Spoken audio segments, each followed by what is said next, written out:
Hoje em dia é praticamente impossível imaginar um mundo sem a Netflix e é hoje, nesse vídeo, que vamos contar assim, a história da empresa, que é uma das maiores companhias do mundo atualmente.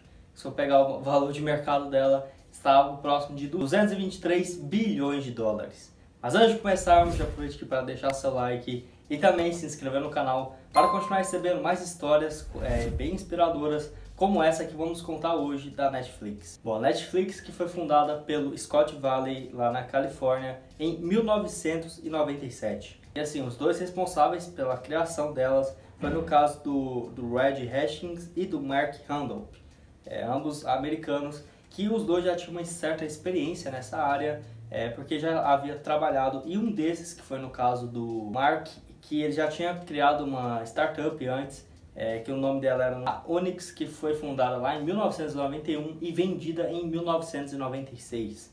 E com o valor que ele já tinha e a credibilidade para outros investidores investir nas startups dele, ele inventou assim de criar um serviço de entrega de DVDs, que foi no caso da Netflix no seu início.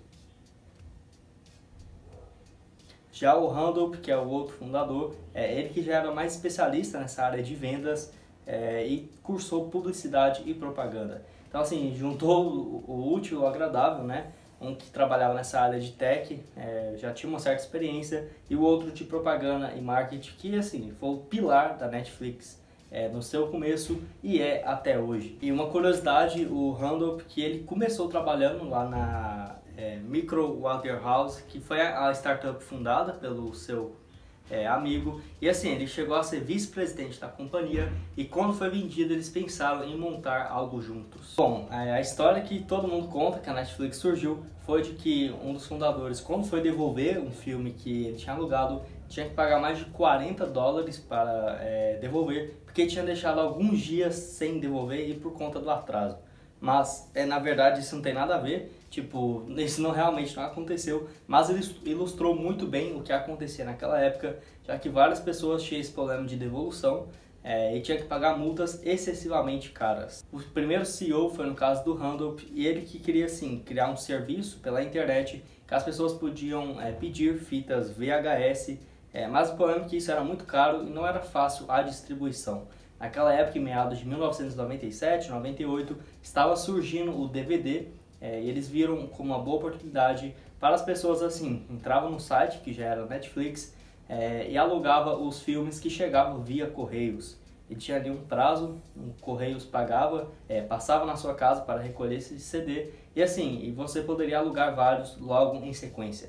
Mas não era tipo uma plataforma de streamer, de filme, de séries, ou tipo pagar um valor mensal, porque não era assim naquele começo. E tinha que alugar as fitas como se fossem uma locadora normal, só que tinha essa vantagem de não ter taxas tão altas e por chegar até mais rápido às vezes, e por você escolher ali praticamente todos os filmes que tinha no catálogo no início da Netflix. E esse modelo de assinatura mensal, que ainda lembrando, não começava a passar filme igual é hoje, foi lá em 1999, onde você pagava um valor fixo por mês e podia escolher assim, alguns filmes em catálogo da operadora. E isso foi um sucesso absoluto, que foi a partir de 1999, no início do século 21 ali, que a Netflix começou a fazer muito sucesso, especificamente no território americano. E a Netflix também teve duas ocasiões que ela quase foi vendida. Lá em 1998, o Jeff Bezos da Amazon tentou comprar ela por 12 milhões de dólares, mas ele acabou recusando, né, os fundadores. Isso que foi até estranho na época, porque a Netflix não dava um lucro absurdo, mas eles não aceitaram por conta de ver o potencial que tinha aquele negócio. É engraçado que hoje, né, a Netflix e a Amazon Prime as maiores competidoras no mercado. Então, se eu tivesse conseguido comprar a Netflix lá no passado, sem dúvidas ficaria um pouco mais fácil para a Amazon atualmente. E teve outra tentativa de compra, dessa vez por um valor bem mais alto, que foi de 40 milhões de dólares. Foi no caso, ele se ofereceu, né, para a Blockbuster, que era a maior locadora do mundo, gigantesca lá nos Estados Unidos, para comprar eles por esse valor de 40 milhões de dólares. Se eu pensar hoje é um valor ridículo, perto dos 200 bilhões que ela vale, mas naquela época era um valor altíssimo, visto que a Netflix não tinha esse serviço de streamer, não estava dando tanto lucro assim e estava apenas no começo.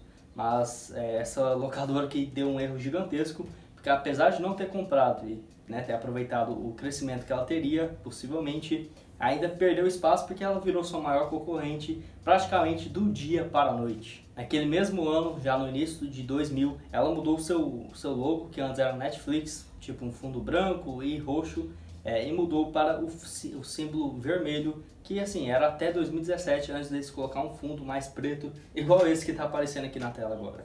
E para vocês terem uma noção, só começou a passar filmes e séries via streamer, que você pagava uma assinatura mensal, a partir de 2007. Naquela época chegou uma marca incrível também, de 1 bilhão de DVDs alugados. Para vocês terem uma noção, até tipo 2011, que tinha muito ainda esse negócio de DVDs que as pessoas alugavam, algo que não chegou aqui no Brasil, porque já estava mais focado nesse serviço de assistir os filmes e séries online. E a Netflix só foi tomar uma proporção maior, saindo dos Estados Unidos, a partir de 2010, quando eles estreiam assim, no mercado lá do Canadá, e já foi um sucesso desde o início. Para vocês terem uma noção, atualmente ela está presente em mais de 190 países. Em 2010 foi um marco muito importante, que assim, nos próximos 5 anos, até 2015, já atingiu mais do que 80% dos países do mundo. Então foi assim, um crescimento gigantesco da companhia. Em 2011 eles até tentaram separar esse serviço de DVD da Netflix para assistir online, mas assim, não deu muito certo, porque os consumidores estavam acostumados de ter a opção de você alugar o DVD e também assistir online, mas quando ele fez essa divisão, não deu muito certo, e assim, isso durou apenas um mês.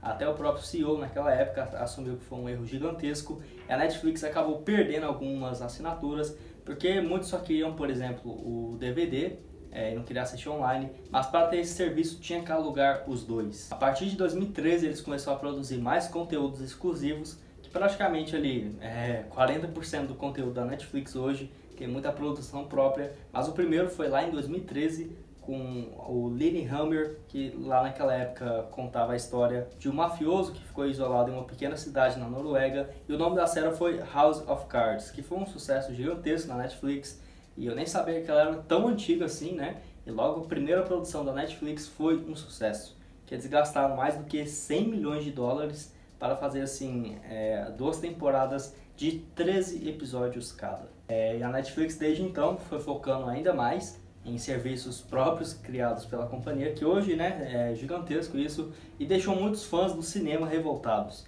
Até eu mesmo, quando era mais novo, não entendia porque aparecia um filme na Netflix e não tinha no cinema, e isso até hoje é muito criticado, porque a Netflix tenta manter muito ainda as pessoas, porque assim, criando conteúdos originais e mantendo a própria Netflix, isso ajuda a ter a recorrência dos assinantes e conseguir novos clientes. E ficou muito famosa também por resgatar temporadas de alguma série.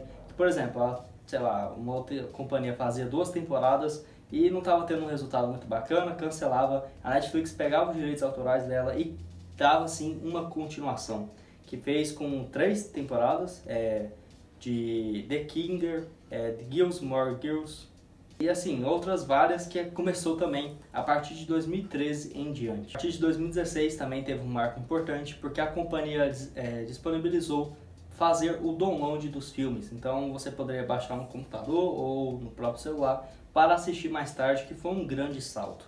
Aqui no Brasil ela chegou lá em 2011 e estreou também fazendo um grande sucesso. Teve vários artistas famosos, como por exemplo Valesca Popozuda, Xuxa, o próprio Fábio Júnior, que estreou assim, fazendo os anúncios da Netflix, que começou sempre voltado para essa área digital, o Twitter, Instagram também bombando, Facebook naquela época, que ajudou ainda a atrair mais públicos, especificamente os jovens de 2011 para frente. Só que no Brasil, em 2015, já tinha um faturamento de 1 bilhão e 100 milhões de reais, mostrando o potencial que tinha aqui o mercado brasileiro. Atualmente a companhia possui mais do que 140 milhões de usuários, que esse número é gigantesco, que foi ali no final de 2020. E o valor de mercado dela atualmente está na casa de 220 bilhões de reais, o que torna ela assim, uma das maiores empresas do mundo atualmente. Bom, essa foi a história de mais uma grande companhia aqui no canal. Então assim, caso você tenha gostado, já aproveite para deixar seu like e seu comentário de qual serviço exclusivo da Netflix você mais gosta atualmente, beleza? Muito obrigado a todos por terem assistido até aqui e até mais, valeu!